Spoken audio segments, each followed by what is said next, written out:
into Texans Today, everybody. I'm your host, Jeremy Chuggs, and coming up on today's show, I take questions from you, the amazing viewers here at Texans Today. And if you're saying, hey, Chuggs, I want to get on the next mailbag, I want to ask you a question, well, it's as easy as 2 steps. First, you got to be subscribed to get on the mailbag. Join the over 14,000 people who have made this one of the best Texans communities, one of the best Texans channels here on YouTube. That's the first step. You got to hit that sub button. Second step, all you got to do is you got to use hashtag Texans in the comment section. So in all the questions you see today, I got it from the comment section of my last mailbag video. So you put hashtag Texans and then ask whatever question you have or comment or say whatever thing you want with the hashtag Texans. This is all you got to do to get on the show. And you need more reason to subscribe other than getting on the show.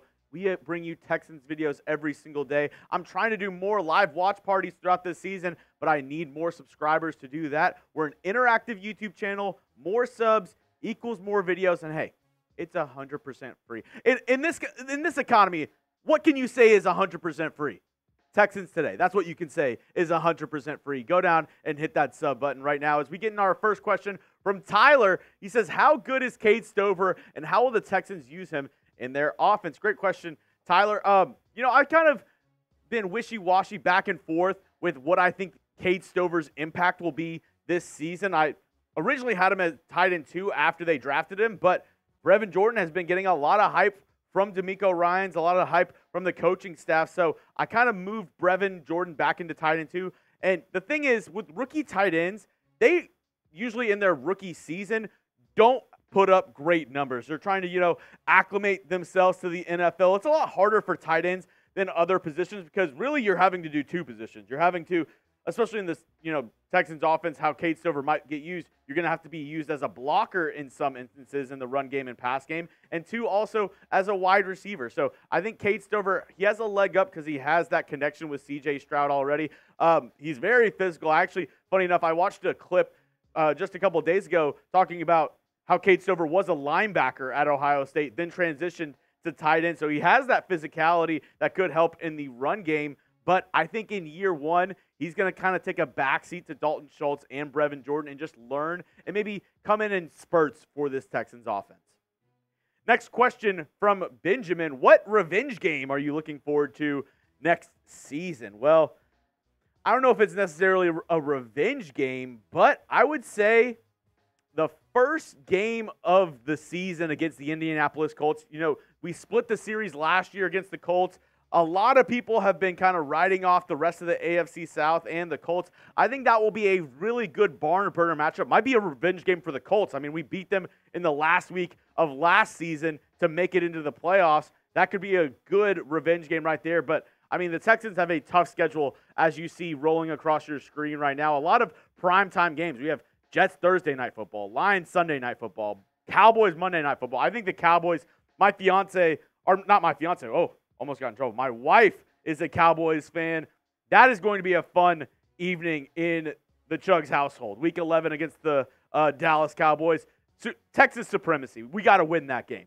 So I want to ask you this question, though. What game are you most looking forward to next season? Is it the Dallas Cowboys game? Is it a different game on the schedule? I know a lot of people are excited to play the Packers as well. A nice matchup between young quarterbacks. What game on the schedule are you most looking forward to next season? Calixto Garza says, I think the Texans are going 12-5. What do you think? So, Calixto, great question. If you want to see exactly my score predictions for every game, my game-by-game predictions, what wins and what losses I think are going to happen, I actually already made a video up on the channel. This is what the thumbnail looks like. I'll go ahead and put the link to it right here, also in the comment section of today's video for you if you want to go check out my in-depth record prediction. But I have the Texans going 12-4-1.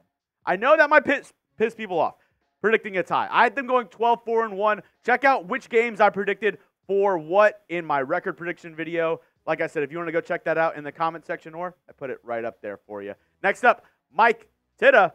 Hey, new subscriber here. Hey, thanks for subbing. I was inspired by a simple concept talked about in here. What do you think would be a fair trade comp for Davis Mills? what would it take to get a first rounder out of a trade, and what team would bite easiest on that bait? Well, thanks for the question, Mike. First of all, I don't know if Davis Mills does get traded this offseason. I mean, last year of his rookie deal, he showed a little bit. I mean, if a team has a quarterback that gets injured, sure, Davis Mills could be a trade option for them. But in terms of getting a first rounder, I don't think that's possible with Davis Mills or any other player the Texans would end up trading this offseason if they do end up. I mean, I think Robert Woods could be a easy trade bait because they're going to more than likely cut him. But if a team like maybe the Pittsburgh Steelers or another team that needs a wide receiver is calling you, maybe you can trade Robert Woods. But I think that would be for maybe a 6th-round pick, 7th-round pick for him. Davis Mills, I feel like a fair trade comp for a quarterback.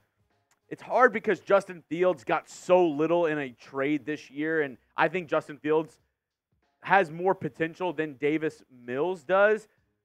But a fair trade for Davis Mills, I would say probably like a 5th-round pick, in my opinion.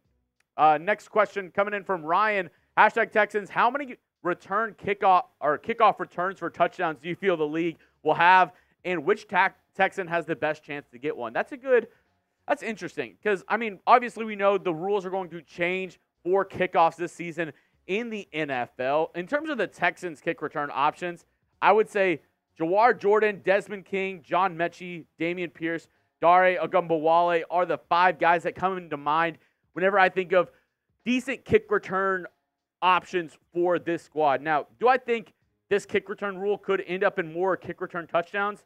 Yeah, I do. I think, obviously it was so low last season. I think there is a possibility that you see a little bit more. I don't think it's going to be drastic. Maybe 4, 5 kick return touchdowns this year. But in terms of these options, I think Jawhar Jordan is pretty intriguing. He had a really good, kick return stats at Louisville. I think he could be a dynamic guy back there on the kick return team for this Houston Texans. What do you think, though? Out of those 5 guys, maybe somebody else I didn't name, who do you think is going to be the Texans kick returner this season? Let me know down in the comments section what you think. I think it might be Jawhar Jordan, the late-round pick out of Louisville. What say you, though? Let me know down in the comments section. Next question. Stroud for MVP says, with the Brandon Ayuk trade rumors, could the Texans trade for him? If not, what other big name could we trade for? Well, when it comes to Brandon Ayuk, I don't think there's any possibility the Texans trade for Brandon. I mean, they already traded for Stephon Diggs. Why would they go ahead and trade for Brandon Ayuk? They have 3 guys already in Diggs, Nico Collins, and Tank Dell. I mean, of course, Ayuk is amazing. I think you could find room for him on this team, but it's definitely not a need. And I don't see the Texans giving up the draft capital and paying Ayuk all that he's wanting to get paid. I don't think that makes any sense for the Texans. But a trade, which producer Trace knows what's up. A potential trade target for the Texans could be Jonathan Allen. That's the one big name that I'll throw out there. I don't think it happens in the offseason. This is like getting near the trade deadline. If the Commanders stink, I think Jonathan Allen's name could be floated around. And if the Texans, their trajectory is going up, if they look like they're, one of the top teams in the AFC, they could make a splash move in the middle of the season. And Jonathan Allen, I think, could be that splash move. Defensive tackle for the Commanders. Hey, the Commanders, they already gave a big contract to another defensive lineman in Daron Payne. Will they keep Jonathan Allen? Will they keep him happy and possibly give him more money going into next year if they're not doing well? I think they could potentially trade Allen. There's already been some friction between him and the organization. This could be a name to monitor. Like I said, not in the offseason. I think this is more of a trade deadline move. If the Commanders are bad and if the Texans are good, this could be a name to look out for. Last question coming in from Big Mex 777. #Texans, is it possible to have 3 1,000-yard receivers, a 1,000-yard rusher, and 2 double-digit sack, maybe even 3? Woo! So we'll go from top to bottom. 3 1,000-yard receivers, I think it's possible. You have Stephon Diggs, Nico Collins, and Tank Dell. All 3, I think, are great receivers. Now, could it be where one of those guys maybe gets, 800, 900 yards on the season? Sure, but I think it's possible that you have 3,000-yard receivers, especially with a guy like C.J. Stroud who's going to throw the ball all around the field this season. Now, a 1,000-yard rusher, that would be Joe Mixon. I think he could get close to there. I think he's really going to be a workhorse for the Texans this season. They're going to give him a lot of opportunities. He's going to be the guy who totes the rock for the Texans the most. Now, the only thing with him being a 1,000-yard rusher is the Texans, I believe, are going to throw the ball a ton this season. So that could take away from Mixon, but I think he'll float around that 1,000-yard mark. I think he could be somewhere in the high 900s to low 1,000 mark, and then 2 double-digit sack getters. I think that is 100% attainable. You have Will Anderson, who's an ascending pass rusher. You have Danielle Hunter, who was top 5 in sacks last season in the NFL. So I think that's a possibility. Getting 3, that's going to be where it's tough. Danico Autry had a double-digit sacks last year, but he's getting up there in age. Do I think he's going to get 10-plus again this year? That'll be hard, but I think 2 for sure for the Texans, maybe 3 if Danico Autry balls out this season for the squad. That's all the questions I have time for today, folks. If you want to continue the conversation, if you want to ask me more questions, go ahead, hit me up on Twitter at Jeremy Chuggs. My DMs are always open, and make sure you are subscribed, not only so you can get on a future mailbag video, but to get daily Texans videos all year long. This is your place to be. We are the fastest growing Texans channel on YouTube for good reason. Go down and hit that sub button and join the Texans Today family. I'll see you next time. Everybody, have a great day.